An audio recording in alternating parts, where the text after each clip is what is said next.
السلام عليكم، يا رب تكونوا بخير. ان شاء الله ده اول فيديو في الكورس. خليني اقول لكم سريعا ان شاء الله الكورس هيمشي ازاي. ان شاء الله هنعرف ازاي نثبت ان باكتر من طريقه، وهساعدك تختار الطريقه المناسبه ليك انت ولشغلك. ازاي نبني ورك فلوز من الصفر، ازاي نبني اي ايجنت، ازاي نكتب سيستم برومبت احترافيه، ازاي نربط ان بفيسبوك او انستجرام او واتساب او تليجرام او حتى تيك توك او لينكد ان. وبرضه هنعرف ايه هو الراج وازاي نستخدمه باحسن طريقه ممكنه. وبرضه هنعرف بعض البروتوكولز المهمه زي الاف سي بي او الاي تو اي، وازاي تسعر الشغل وازاي تسلمه للعميل. وزي ما قلت لكم في اول فيديو، ان شاء الله هيكون في مشاريع انا بالفعل اشتغلت عليها واخدت عليها فلوس، فدي ان شاء الله هتساعدك تبني بورتفوليو قوي. فبس كده يعني، فان شاء الله بنهايه الكورس ده يكون معاك على الاقل 10 مشاريع جاهزين تحطهم في البورتفوليو بتاعك وتبدا رحلتك في الاوتوميشن. فبس كفايه كده ونبدا على طول. شوف ايه هو ان ات ان. اول حاجه ان شاء الله هنعملها احنا نسجل اكونت جديد على ان ات ان. تروح على جوجل تكتب ان ات ان، هيظهر لك اول نتيجه، وهي الموقع الرسمي ل N8N اللي هو www.n8n.io. تبدا على get started for free، يظهر لك sign in او get started. ادخل على get started. تمام، يطلب منك الايميل، اكتب الايميل بتاعك. تمام، يبدأ يبعت لك كود. طب اعمل ايه؟ اكتب الكود ده واعمل submit. تمام، بعد ما تعمل submit هيظهر لك ان انت تختار اسمك، وتكتب اسمك وتختار اليوزر بتاعك. تمام، بعد ما اختار اليوزر بتاعك تكة جنريت او ستارت اوتوميشن، هيدخلك على الواجهة دي. فاول لما تسجل على ان 10 هيظهر لك الواجهة دي. تمام، ما تتخضش، الموضوع سهل وبسيط، كل ده كده ملوش اي لازمة. احنا هنا اهم حاجة عندنا نعمل كرييت نيو ورك فلو.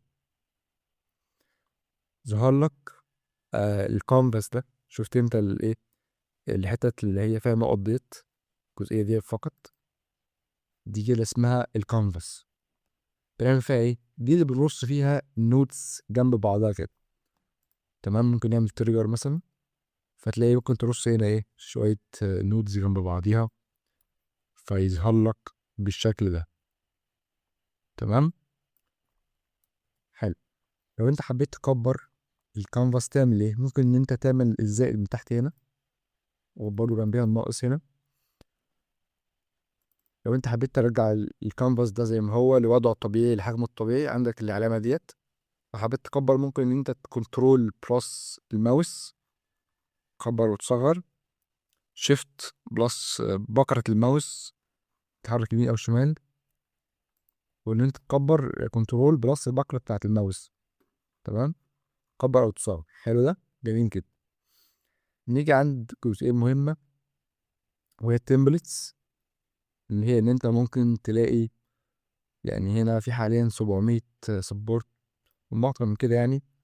ولكن يعني ممكن مثلا نبحث عن نوشن وليكن، شوف تمبلت للنوشن، فهتلاقي الكثير 19 واحد، فيهم الفري فيهم اللي مش فري. تمام، فانت خليك بس فاكر ان في حاجه اسمها تمبلتس، ودي ممكن تسهل لك. ممكن اصلا تلاقي الفكره في دماغك معموله قبل كده فتاخدها على طول كوبي بيست يعني. قبل ما نبدا نعمل اول ورك فلو، خلينا بس نشرح جزء نظري بسيط. خلينا بس نكون متفقين على حاجه مهمه، وهي ان اي ورك فلو غالبا بيتجزأ من 3 حاجات مهمين، وهي التريجر، بعدين شويه اكشنز في النص، بعدين اوتبوت. هديك مثال من حياتنا اليومية يساعدك تفهم النقطة دي كويس جدا. ألا وهي إيه؟ لما الكهرباء تقطع، اللي بيحصل الكهرباء بتقطع، ففورا بيشتغل كشاف الطوارئ، فالجو بينور عادي. تعال بس نفصل ده بالراحة تاني. إيه التريجر في الموضوع ده؟ التريجر اللي حصل فجأة إن الكهرباء قطعت. تمام؟ النور قطع. فبعدين الأكشن اللي حصل بعديه على طول إن كشاف الطوارئ اشتغل، فالمكان نور. نيجي مثال كمان. مثال، لو انت مثلا عملت شات بوت يرد على الواتساب الخاص بيك، اول حاجه بتوصل ايه؟ إيه اللي بيحصل عشان الورك فلو يشتغل عموما؟ ان الرساله توصل. يعني مثلا ان حد بعت لك رساله، فيبدا الورك فلو ده يشتغل. لما الرساله توصل هي عباره عن التريجر. الاي اي بيجهز الرد، ده عباره عن الاكشن اللي حصل في النص، الرد يتبعت، ده عباره عن الاوتبوت. تمام، ان شاء الله الموضوع يكون سهل وبسيط يعني. ولو ما فهمتش عادي، ده لسه مجرد اول فيديو في الكورس يعني، فالموضوع هيكون بسيط ان شاء الله. فان شاء الله هنبدا على طول نعمل اول ورك فلو. هتقول لي طب احنا لسه اصلا بادئين، ليه السرعه دي؟ اقول لك بس انا عاوزك تعرف ان الموضوع سهل. فاحنا هنعمل اول ورك فلو مباشره دلوقتي، عشان اعرفك ان الموضوع سهل ان شاء الله يعني. فزي ما قلنا، خليك فاكر دايما مثال النور يقطع كتريجر، فكشاف الطوارئ يشتغل، فالجو ينور. خليك فاكر دايما المثال ده. فاحنا هنا هنضيف التريجر. ايه هو التريجر تاني؟ هو الحاجه اللي بتبدا الورك فلو، الحاجه اللي عامله زي الايه، زي الشعله كده اللي بتبدا الشغل على طول. من غيرها الورك فلو ده مش هيشتغل اصلا. تمام. فاحنا هتكون ايه هي التريجر بتاعنا دلوقتي؟ هيكون عباره عن ان مجرد ما برساله تجيلنا من بوت تليجرام. ازاي؟ اقول لك ازاي. ابدا نبحث هنا عن تليجرام، نبدا نجيب التريجر بتاعها. دايما التريجر هتلاقي جنبه العلامه اللي هي عامله زي البرق ديت. فدي عباره عن تريجر لما رساله تجيلنا على تليجرام. هنعمل كريدنشال بسرعه، ومش لازم تفهم يعني ايه كريدنشال دلوقتي، هنفهمها ان شاء الله في الفيديو الجاي. ممكن يعني تعمل كرييت يو كريدنشال، هيطلب منك حاجه اسمها الاكسس توكن، تقوم جاي رايح على تليجرام، تروح على بوت فازر، تعمل نيو بوت. تمام. تبدا ايه اسم البوت؟ انا هسميه النت ان وزهلال تيست. نقوم جاي عاملين اللي بيطلب منك اسم البوت بقى، بس بيحط اخره ده علامه الاندرسكور بوت. تمام. يبدا يديك ايه؟ يديك الاكسس توكن اهيت. بكل بساطه انت تعمل نيو بوت، يطلب منك اسم البوت، يطلب منك يوزر نيم للبوت ده. تمام، لازم يكون اخره اندرسكور بوت. خدنا الاكسس توكن اللي هي هنا، ناخدها كوبي بسهوله، نروح على النتان، نعمل كريدنشال من تاني، تفتح يو كريدنشال، تحط الاكسس توكن، تعمل سيف. تمام، كده خلصنا الكريدنشال. بسم الله. وبرضه في حاجه مهمه لازم نفهمها، هي الفرق بين التست مود والبرودكشن مود. طول ما انت مش عامل بابلش للورك فلو، فانت شغال في التست مود. لو انت بتجهز ورك فلو تعمل له تيست لحد ما تجهزه وتشوف ان الدنيا تمام، تبدا تعمل له بابلش، فهو يشتغل في البرودكشن مود. احنا هنا حاليا شغالين في التست مود. فلو عملت اكسكيوت ورك فلو، هيفضل مستني مني ان انا ابعت رساله في التليجرام بوت اللي احنا عملناه. نبدا مثلا نقول له هاي، نرجع هنا هتلاقيه. تعالى بس انا عايزين شغاله كده. تمام، نقول له هاي، فهو ايه، فتحنا هنا مثلا ورك فلو، هتلاقيه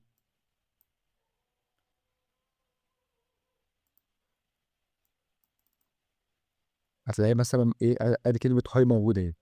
تمام. لو بعتنا احنا رساله مثلا كمان وقلنا له هلو، مش هتظهر لنا. ليه؟ لان احنا ما عملناش اكسكيوت للورك فلو. انا حاليا مجرد ما اعمل اكسكيوت، كلمه هلو هتظهر. تمام، هي حاليا موجوده هاي، اكسكيوت تظهر لي هلو. لو عملت ايه تاني اكسكيوت، هيفضل مستنيين ان انا ابعت حاجه. تمام. فاحنا هنا خلصنا حته التريجر. ناقص لنا حاجتين، الاكشن والاوتبوت. الاكشن هيكون عباره عن اي اي ايجنت. يعني دلوقتي هنعتبر ان هو هيكون البيرسونال اسيست بتاع عبد الله. تمام. اللي هي ايجنت بيكون محتاج حاجه مهمه، وهي البرين اللي هو العقل بتاعه اللي هيبدا يفكر فيه ويرد بيه. وده بيكون عباره عن لارج لانجوج موديل يعني. فاحنا هنستخدم اوبن اي اي. تمام. انت هنا لو انت لسه مسجل اكونت جديد على ان 10، بيكون عندك حاجه اسمها ان 10 فري اوبن اي اي كريدتس، فانت تعمل لك كليم تبدا تستخدمه. فبكل بساطه انا مش هعمل في اي حاجه، انا هخليه فقط يعني يرد عليا رد عادي. هنا انت لازم تديله الرساله اللي هو يرد عليها. تمام، فانت عشان تديها له لازم تقول له ان احنا هي هنا الايجنت ده مش كونكتد تو شات تريجر، يعني هو كونكتد بحاجه تانية يعني. تمام، فعشان ده اسمها البرومت يوزر. الايجنت ده المفروض بيدخل له حاجتين: البرومت بتاع اليوزر او الرساله بتاعت اليوزر العادي، وحاجه اسمها السيستم مسج، دي برضه هنجيلها بعدين. خلينا بس نديله فقط الرساله بتاعت اليوزر. وانت عشان تديها له ممكن تعملها دراج دروب بسهوله كده بكل بساطه يعني. تمام، عشان نعمل رن لاي نود بتلاقي عندنا حاجه اسمها بتلاقي هنا علامه كده تعمل رن، يبدا يشتغل كده بالشكل الجميل ده كده، وجاهز الرن. برضه هنا في حاجه مهمه، لو انت حبيت تلغي وجود نود ديت، هتلاقي عندك العلامه دي تتك عليها كده، دي اكتيفيت، ولكنها اصلا مش شايفها يعني، كانها ايه، كانها اصلا مش موجوده. نفعلها تاني اكتف. تمام، جهاز الرد. نبعت بقى الاوتبوت، نبعت الرساله. تمام، نروح على تليجرام، نروح على send text message، تختارها، نفتحها. هنا طلب مني حاجتين: الشات اي دي والتكست اللي هيبعته. التكست اللي هيبعته ده هو عباره عن الناتج الخارج من اللي هي ايجنت ده، تقوم جاي واخد دراج دروب كده بسهوله تحطه هنا. ودي شات اي دي، لو فتحت هنا النود دي، انت عندك هنا دايما النودز موجوده، دايما النودز اللي قبل النود اللي احنا فاتحينها حاليا بتكون موجوده هنا كده. تفتح دي كده تشوف ايه اللي موجود هنا كده. انت عندك اهوت، دي الشات اهيت. تمام، عندك اهيت الشات اي دي، اما تاخدها كوبي بيست تحطها هنا، وده مش صح. الصح ان انت تسحبها كده تحطها مكانها، لان هي كل مره بتكون متغيره. يعني لو عبد الله اللي اتكلم هتكون بالاي دي ده، لو حد غيري انا استخدم نفس البوت هتبقى اي دي مختلفه. تمام، نعمل فايل ورك فلو كده، هو اشتغل بعت لي قال لي هاو كان اي اسيست. احنا اخترنا غلط الكريدنشالز، هي هنا احنا ماشي. تمام، اهوت في هنا عندك الرسالة ديت بتكون باي ديفولت شغالة، ما انت ممكن تلغي تفعيلها. تيجي هنا عند اد فيلد، تيجي هنا وتعمل تلغي تفعيلها بالشكل ده. تمام، كده زي ما قلنا هو كده لسه مش شغال في ايه، في البرودكشن مود، شغال فقط في تيست مود. فاحنا ممكن نعمل كمان حاجة. لو قلت له مثلا انا اسمي عبد الله،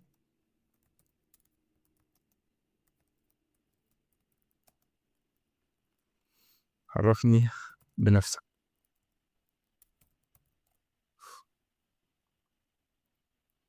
بكل بساطة يعني الموضوع سهل وبسيط يعني. أنا مساعد افتراضي كل إيه، بكل بساطة. حلو كده، احنا خلصنا. يعني ممكن مثلا أقول له أي سؤال تاني، مثلا أقول له مين عمر بن الخطاب؟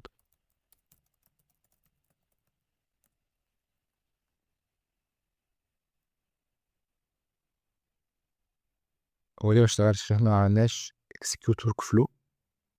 يبدأ يرد. ماشي، هنا بقى عشان نشغله في البرودكشن مود نعمل ببلش. حلو، بس كده بكل بساطة هو شغال معانا. نقول له مثلا مين سيدنا علي؟